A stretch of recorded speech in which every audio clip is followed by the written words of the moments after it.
Welcome to Transit Unplugged. I'm your host, Paul Comfort, and this is Comfort's Corner, where we bring you the inside story and what's happening in and around the transit world on the #1 public transportation executive interview podcast. And today we're excited to bring you some headline news from around the industry and how people are responding to COVID.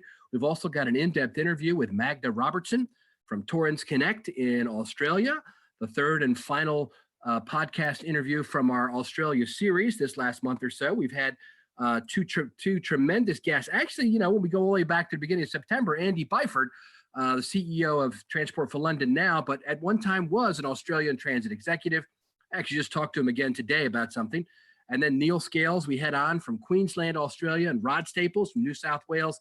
And today, Magda Robertson from Torrens Connect, a great leader there in this transit system. I'm excited for you to listen to that. And then, of course, we've got Mike's Minute, and Alea Carey talks about our messaging minute, which is very exciting this time. I think it's a great show.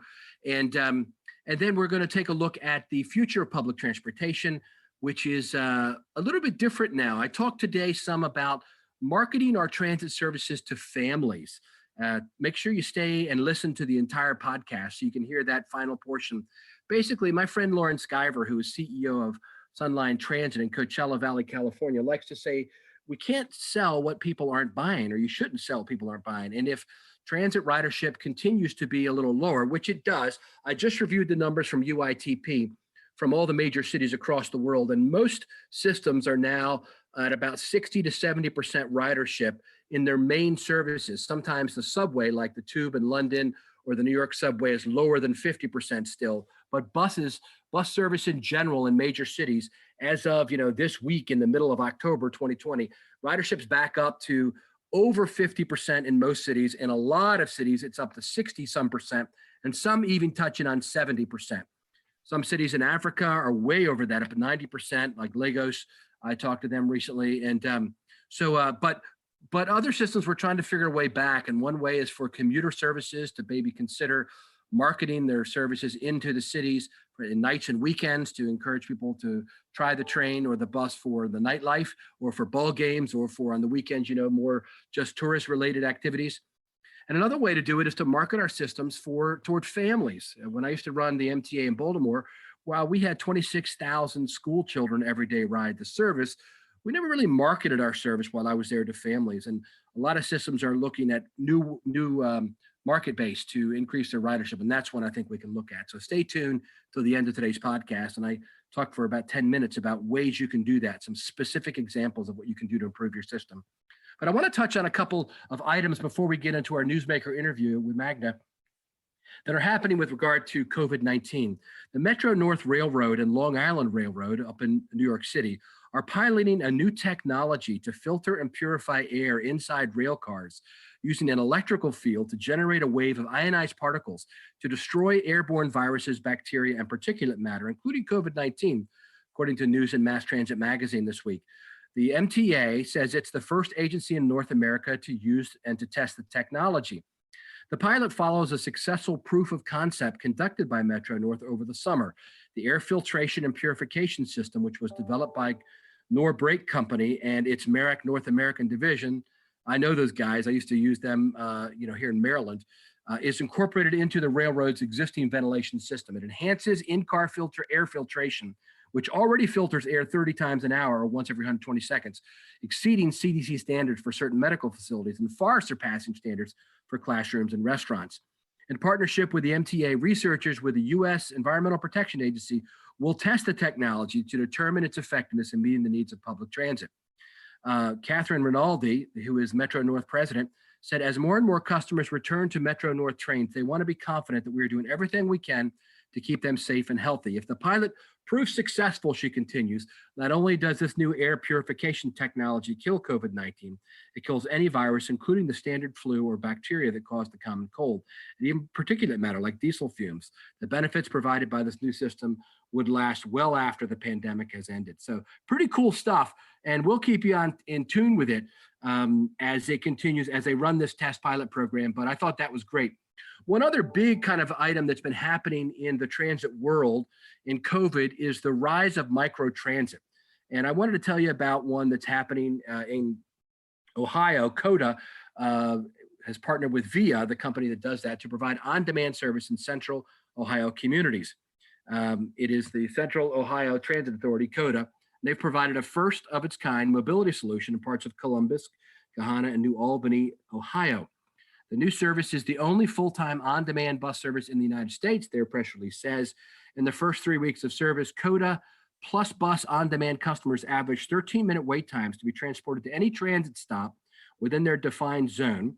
And the chief innovation officer of COTA, Sophia Moore, who I know, said, as Central Ohio gets back to work, COTA is not just resuming some of our suspended service, we are reimagining it, which is great.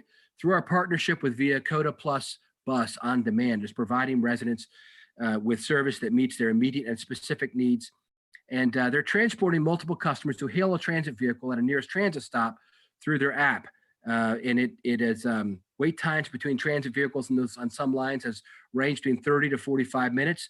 And this new dynamic on-demand transit is a powerful tool to expand access to professional, economic, and social opportunities in the Columbus region, they say.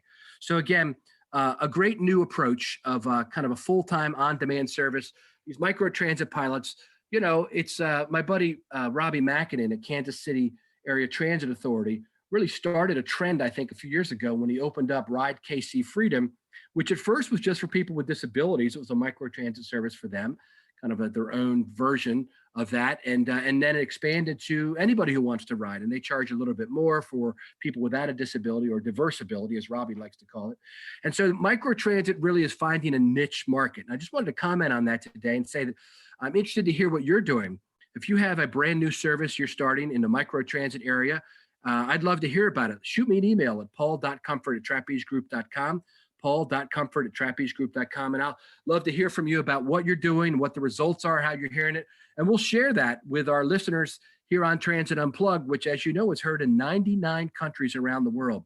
I get emails every week from people in countries all over Europe, Asia, Africa, South America, and of course, here in North America as well. People that are listening to the program. I've just been invited to share at as a guest lecture at a university in India this week, as a result of folks listening to the podcast, and just lots of opportunities. And we'll share with all of them what you're doing if you let me know what it is. Thanks so much for being with us today. Now, stay tuned for a great rest of the program.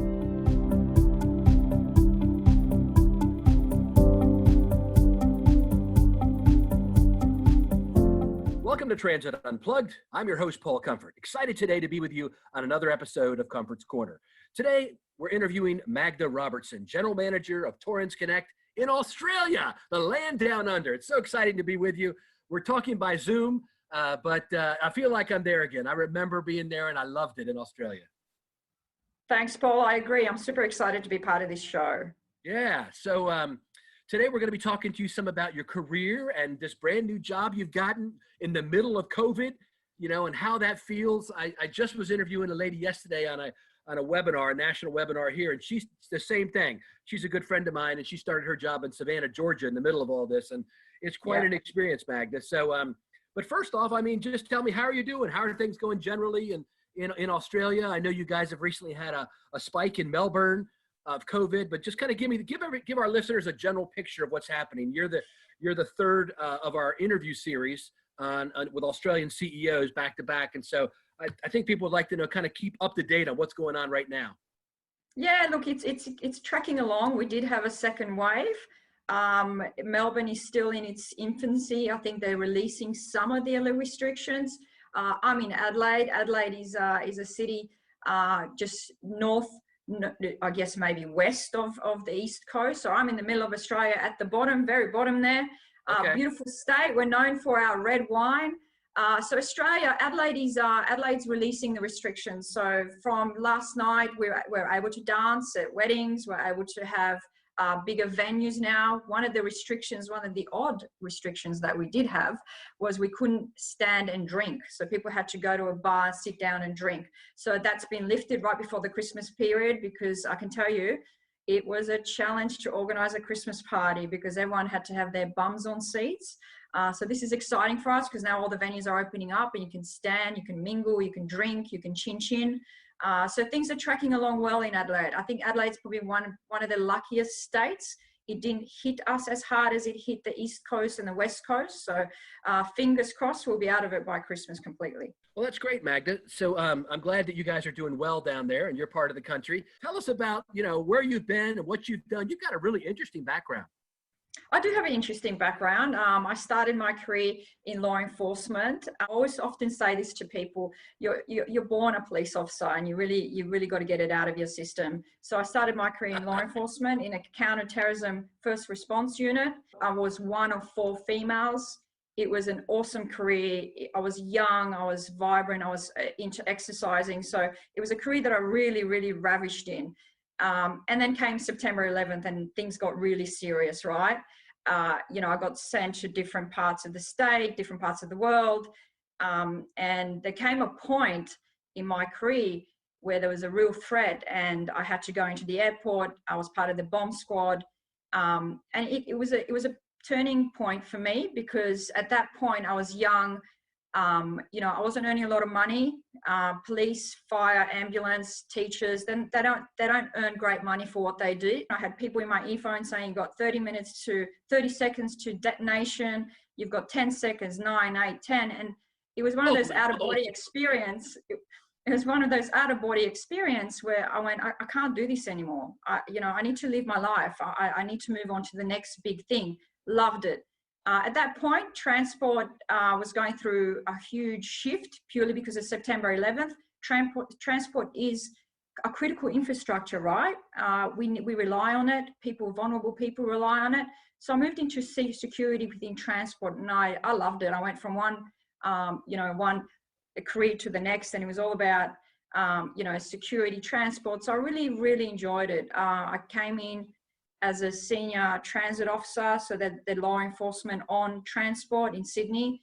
Loved it, worked through the ranks, got into operations, got an opportunity in Melbourne to run their passenger rail.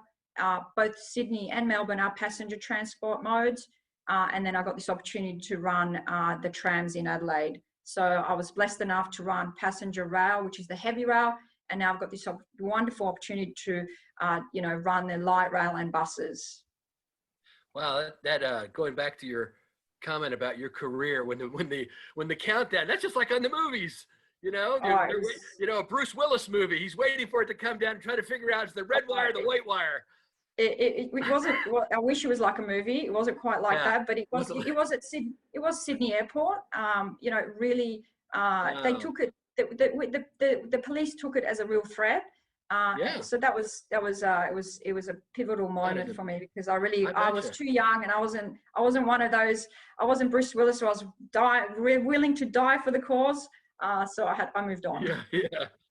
Yeah. Well, now you're keeping the transit system safe and secure and running efficiently, right?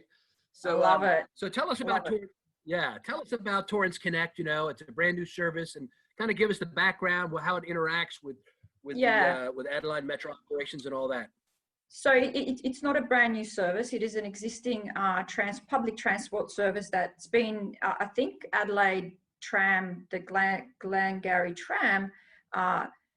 It is a tram that's been around for many years. I think it's one of the first tram modes in Australia, I'd say. What's happened in Adelaide is they've privatised it. It's a similar model that they have in Melbourne. The government decided to privatise sections of the transport. Torrens Connect won the bid for the light rail and the buses. It's called the North-South contract. Torrens Connect is a joint venture between Transit Systems, UGL, and John Holland. So we're a special combined joint venture. Is the contract new? That is correct. So the contract is new. It is an 8-year contract. Right now, there is a huge transition piece where the heavy rail is being privatised. The winning bid went to KD. So it's a big shift for Adelaide. It is a positive shift. It is all about the efficiency. It's all about keeping the network running. One of the positive things about the tram network, no one really noticed during the transitions that it was privatised. So that is something that I'm very proud of. That's good. Customers will slowly feel a difference, and that'll be cosmetic. There'll be a difference of more efficiency, a better timetable, and just a very customer-focused service. So tell us a little bit about the service itself. I know you guys do about 26, maybe the numbers I have aren't right. So you tell me, you're doing around 26,000 trips a day, or? That is definitely 100% right if it involves heavy rail, because both modes have been separated. It's quite different. For the tram part, I do 426 trips a day. The buses, I think roughly around 2,000 trips a day. Torrens Connect as a whole, we have 450 staff, thereabouts. I have 178 buses in the depot and 24 trams. 2 different depots. There's a bus depot, there's a tram depot, and it's a really smooth operation. You know, the thing about Adelaide is it is compared to Sydney and Melbourne, it's a much smaller city.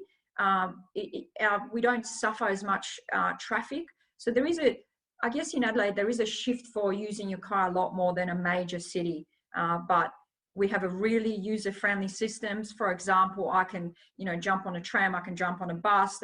Everything's well connected, and it's something we're exploring further down. How do we connect that even better? How do we maximize that transport journey for people?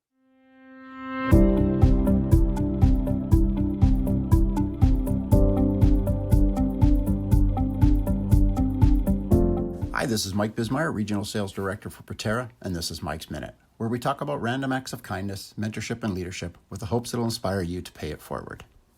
This week, I'd like to keep on the theme of the future leaders in transit and this year's top 40 under 40 list, specifically the idea of thought leadership. Thought leadership is typically mentorship and leadership on a grand scale. It's when people try to change the vision of something overall for mass consumption, users of the service, the item, or the demographics that will benefit from it. As we look back in time in transit, it was not too long ago that someone for the first time decided to try onboard fare collection, surveillance cameras, new scheduling software, battery electric buses, tire pressure gauges, the list goes on. Both inside the bus and inside the agencies that provide transit, people come up with ideas for change that will make things easier, more accessible, more serviceable for both those they serve and those that carry out support of that service. The one thing about all these ideas is that someone was not afraid to bring the idea to the forefront, test or pilot the idea for the benefit of others, and report out and share their findings and results. This is leadership at its finest, which there is lots of in transit. Looking back to earlier this year, this directly aligns with one of Paul's prior podcasts on how to future-proof your agency, as thought leaders continue to lead us in adapting to the new way of doing things and the challenges of 2020. Leadership is running rampant in transit. One of my mentors once asked me what I thought made a great leader. I simply replied, the fact that you're asking me for input already shows your leadership. Have a great day, keep kind, and thanks for listening.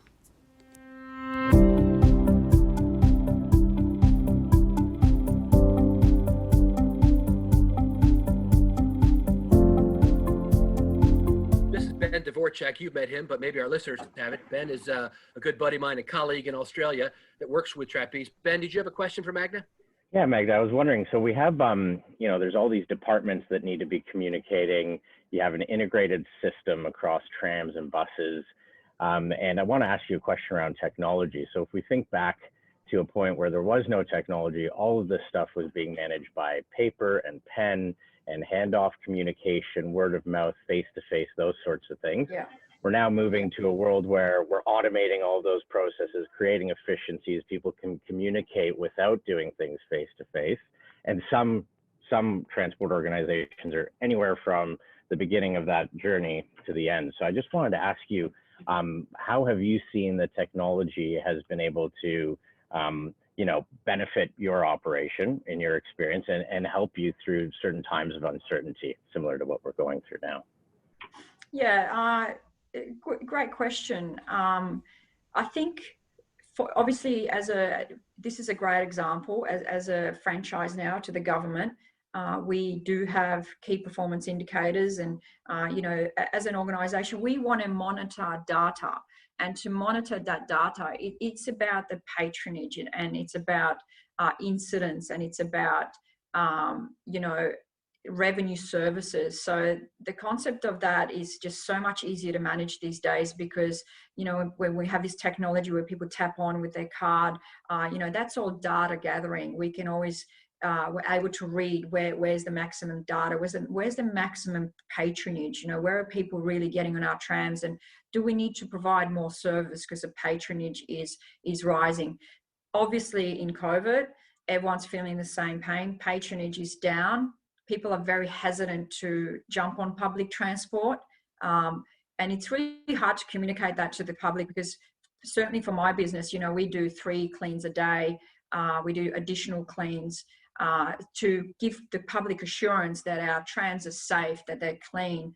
And patronage data is really critical. Right now in Adelaide, we've just released the tap on, tap off for your Visa and MasterCard, which is, I guess in the eastern states, that's something that was rolled out probably 12 months ago. So we've just rolled that out. That is, that is fantastic technology, because again, it's all about just generating that data for us to manage our services better and read the patronage and read where the customers are getting on, where they're getting off, and how do we smooth, if everyone on my tram gets off at Vic Park, or they get off at, let's say Rundle Mall, do I have enough bus connections if they want to continue that journey? Do we have enough bike racks for them to jump on to the Botanic Gardens? So it is critical.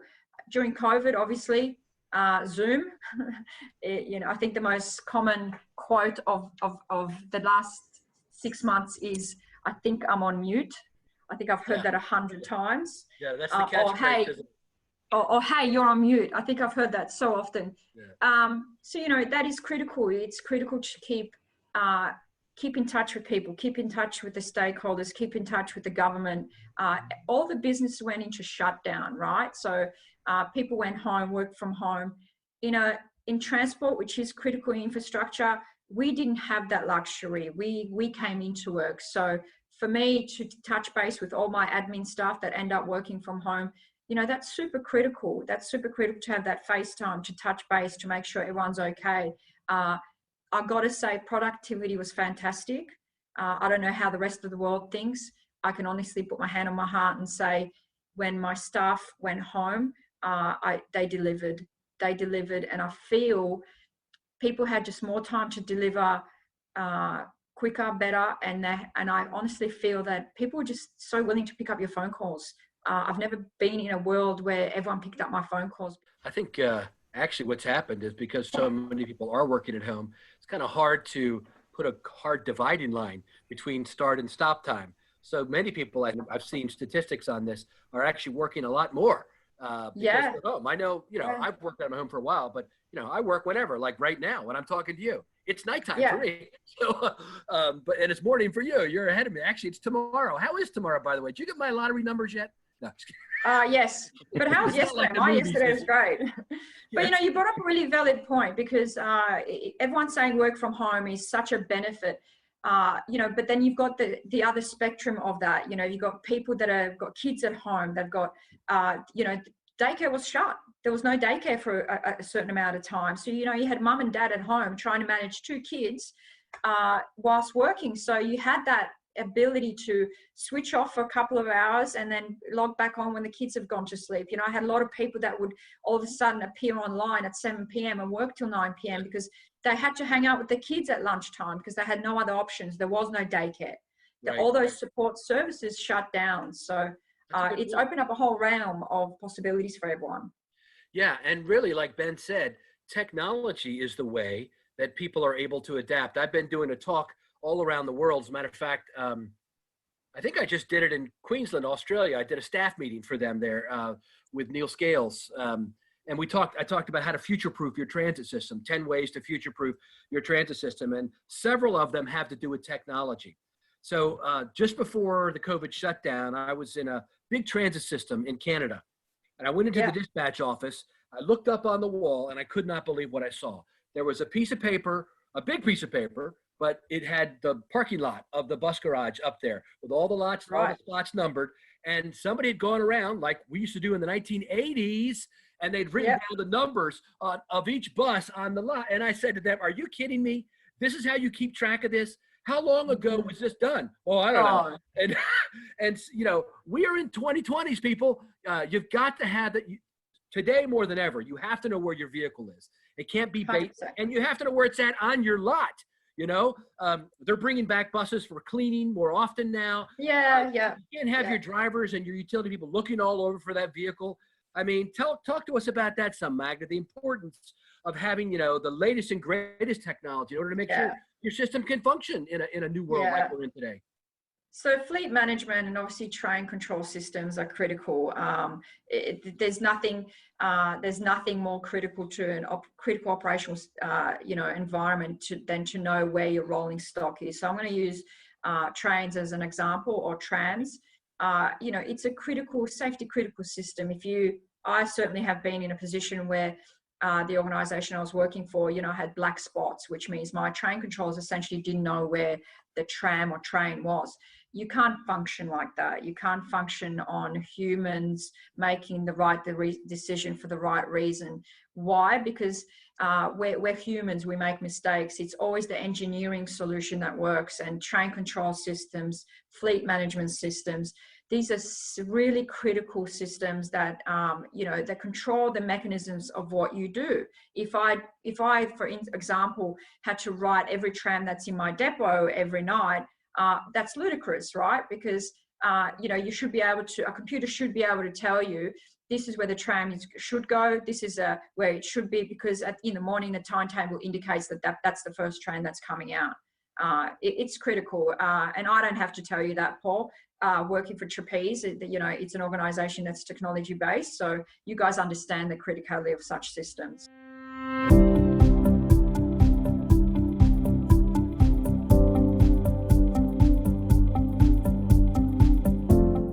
Hi, I'm Alea Carey, a communications consultant who loves working with public transit agencies.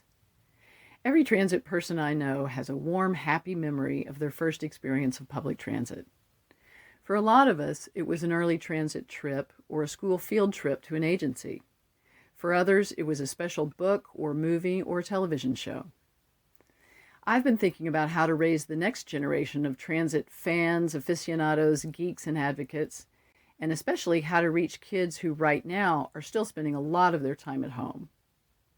One workaround for our current circumstance is to offer age-appropriate media to homeschool groups or to the many, many other home study groups that have popped up, particularly on Facebook. You can find local groups by searching for hashtags like homeschool, learning at home, or unschooling. Now, some of these groups you have to be a parent to join or a teacher to join. So if you can't offer resources directly on the group's page, reach the widest possible audience from your own social media pages using those kinds of hashtags in your own posts. I'd also love to see agencies producing short, simple videos aimed at really little kids about transit basics. This evergreen content could feature basic mechanical segments along with the operators and other frontline transit staff kids will eventually be engaging with. A lot of the youngest kids are obsessive about machines and the people who run them. I know mine were. If you'd like to talk about ways to reach future transit riders or anything else related to communications and public transit, look me up on LinkedIn. My first name is spelled E-L-E-A, last name C-A-R-E-Y.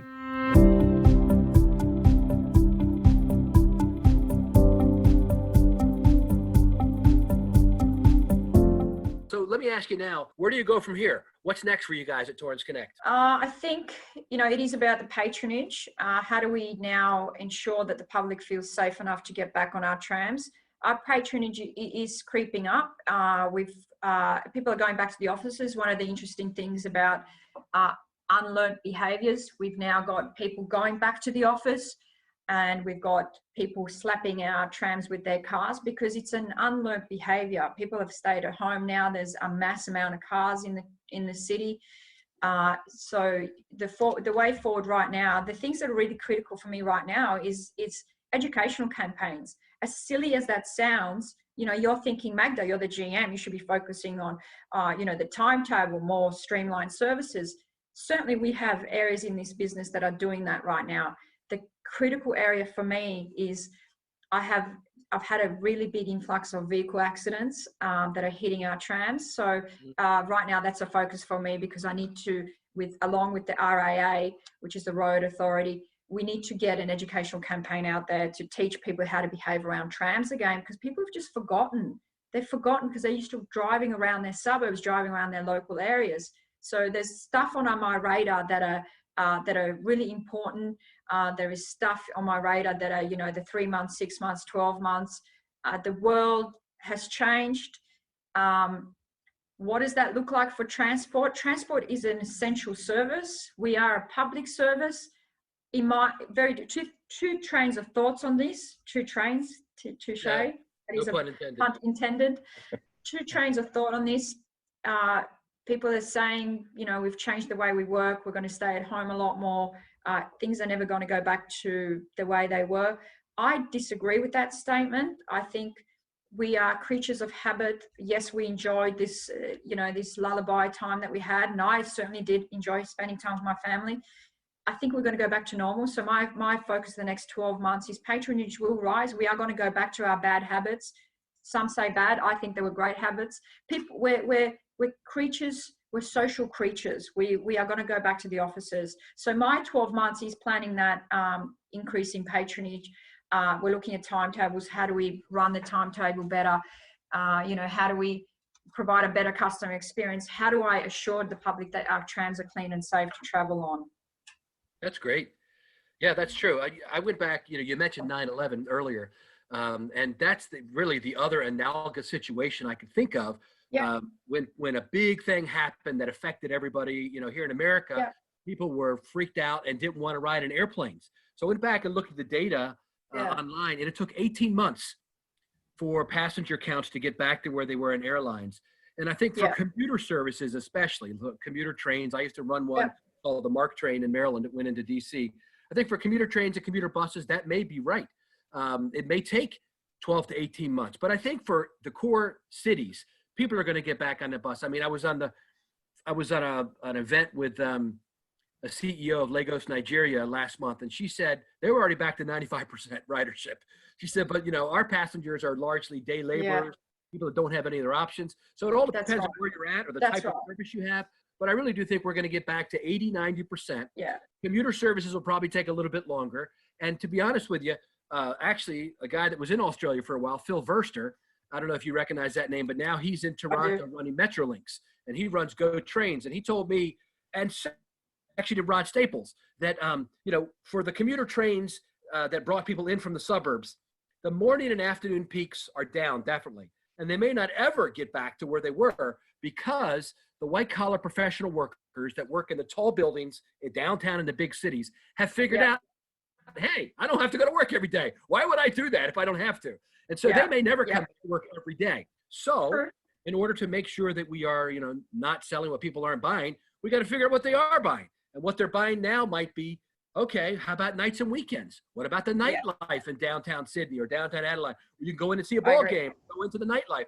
And so you're starting to realize, changing the markets.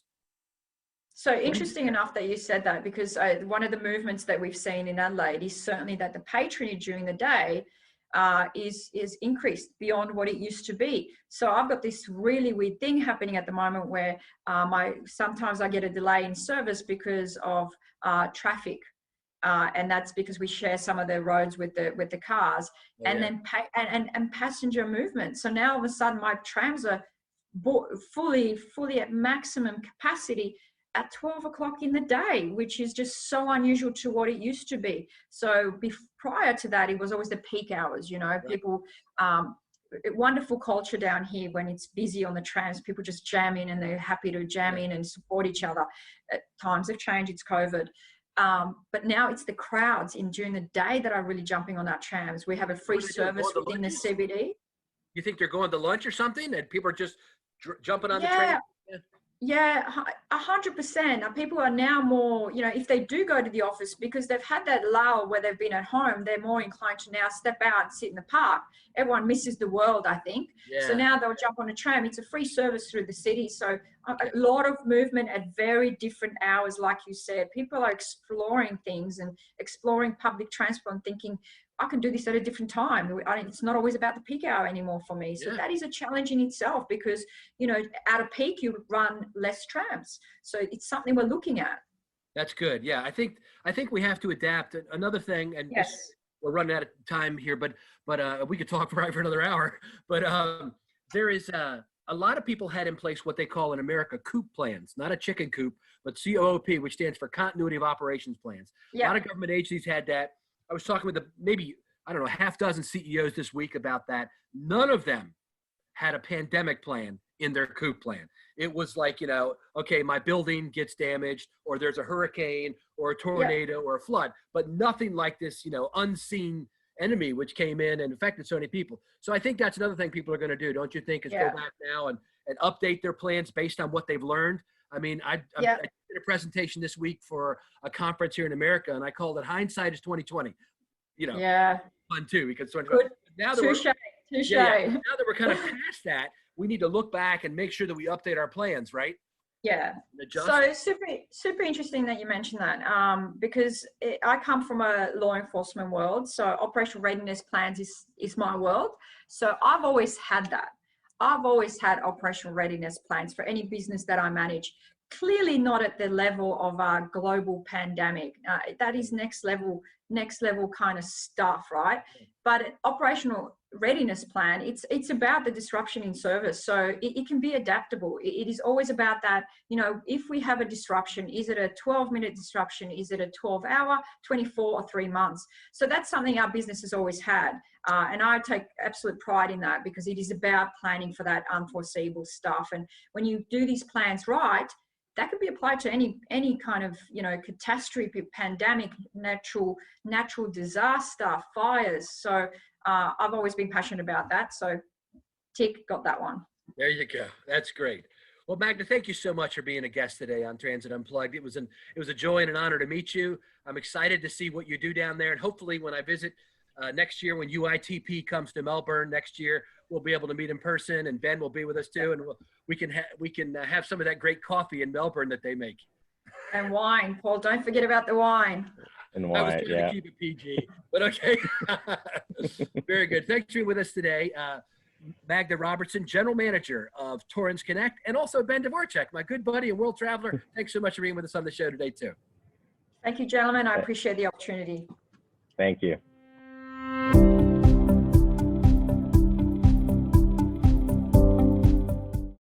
Thanks so much for being with us today on Transit Unplugged, Comfort's Corner. We've had a great look at the headline news, and then a great newsmaker interview with Magda Robertson, finishing up our Australian series. And now we want to take a look at the future of public transportation. There's a lot going on in our industry right now as we come out of COVID. A lot of agencies are focused on how to recover, and we're going to talk about that today. But one of the ways to do that is to focus on families and children. This was the subject of my new #1 best-selling book, Public Transportation, From the Tom Thumb Railroads, a Hyperloop and Beyond. It did go to #1 on Amazon for books on mass transit. It's now available in English, Spanish, and Portuguese. So transit riders today reflect the diversity of our population, right? So we look around at those riding our buses and trains, and regardless of their age, occupation, or background, everyone's goal for using that service is the same. It's to get where they need to go on time and safely. And normally, public transit in the past has been focused a lot on commuters, people getting in and out of the city, elderly folks, and riders with disabilities. But today I want to spend just a few minutes discussing family ridership. That's right, families. And as I mentioned, this has been, on top of mind lately since I published the children's book. And the idea behind the children's book was, again, to make children familiar with public transportation. Not everyone had the same opportunity my kids did. My wife and I have 6 children and 5 grandchildren. And I've involved my children throughout my career in coming to, bus rodeos and garages and meeting dispatchers and all that kind of stuff and drivers. But not everyone has an opportunity to do that. And so a lot of times children are exposed to public transit. And of course, in some cities like Baltimore, where I was the CEO of the transit system, we transported 26,000 school kids a day, middle schoolers and high schoolers, to get to school. But outside of the major urban areas, a lot of young people have never ridden public transportation. And so families are a kind of an untapped potential market for some public transit agencies. There's a lot of folks without cars, and there's a lot of families that would like to use public transportation when they go into the city. I know my family always did. When we went into Washington, D.C., we would ride the metro into the city to show the kids the monuments. But we need to make sure that in order to really capture that market share of families, that we make it convenient or easy to use. So This could be, sometimes there's a lack of convenient schedule in the middle of the day, right? We have peak service, high frequency service in the morning and afternoon peaks when commuters are using it, but not as much in the middle of the day or even evenings like we've talked about recently on commuter transportation, where now a new marketplace for commuter services could be like trains, nights and weekend service to get people into the nightlife, and on the weekends for ball games or tourist activities. We also want to make sure that transit systems have amenities that are available for family riders. So having enough space for strollers, shoveled or de-iced pavement at stops, or safe and clean family restrooms, or even breastfeeding rooms at train stations can be the difference between a good experience that encourages families to return time and time again and solidifies their resolve that they can use public transit. In addition, cost, right? We want to make sure that we have incentives geared toward families and children. A lot of times there are incentive and lower cost programs for people who commute into cities, but maybe not as much toward families. And making sure that your cost structure is set up to incentivize families to ride is a great way to reach out to them. Using mobility as a service, obviously, mass apps are a great way for people to plan their trip ahead of time and to determine, are they going to use some other type of mode of transportation to get to the bus, the light rail, or the subway, or back from it? It can help reduce travel times with real-time info. That stuff is great for families. And obviously, fare payment. It's never all that fun. Think about my wife and I are riding public transit and the difficulty with 6 kids going in on a bus or a subway system, having to find change for a bus fare box, et cetera. So making automatic fare collection available is a great way to help families really get on board quickly and easily and not stand at the fare box for 2 minutes while they count out nickels and dimes. Also, having travel information for apps and websites is a great way to let people know what exactly is happening. By a push of a button, folks are figuring out, here's all the information I need. So while family riders are maybe just one part of our entire ridership makeup, one study found that people who ride transit from an early age are more likely to keep riding decades later. We want to make sure that we make our transit systems available, attractive for families to ride service. It's a great way to expand the traditional footprint of the folks who use public transportation coming out of this COVID-19 crisis. Thanks so much for being with us today on Comfort's Corner Transit Unplugged. Stay tuned every week and subscribe at transitunplugged.com.